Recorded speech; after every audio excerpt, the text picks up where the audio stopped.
Tetris is a game so simple, yet so complex. It is so incredibly easy, yet so incredibly hard. Fun fact 1. The Tetris pieces are called tetrominos.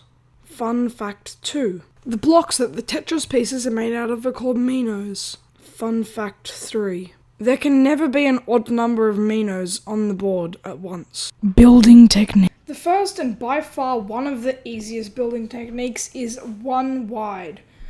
This is a strategy where you basically build up with a one wide gap, leaving enough room for a line piece to go down. This technique originated in Tetris for the NES because it would grant the most amount of points, and it's by far one of the easiest ones. The next technique is a bit harder. It's called the T-spin. It's where you build up with one wide in the center or near the center, and then you put a certain combination of pieces, normally a Z piece or a T piece, to block up a certain amount of space that only a T piece, if rotated, could fit into.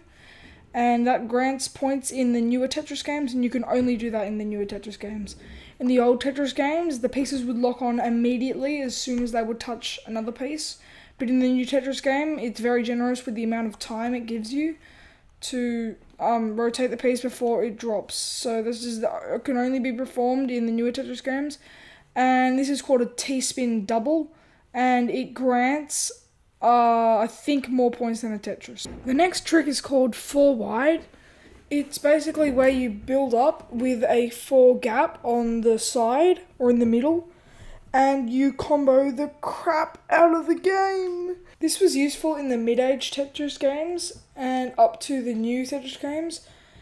It can give you a lot of points or send a lot of lines, and it's pretty useful, but it does take a bit of luck and skill to pull off, because you're going to need the right pieces and you're going to need to know where to. The final kind of and hardest trick to pull off in Tetris is the triple T-spin.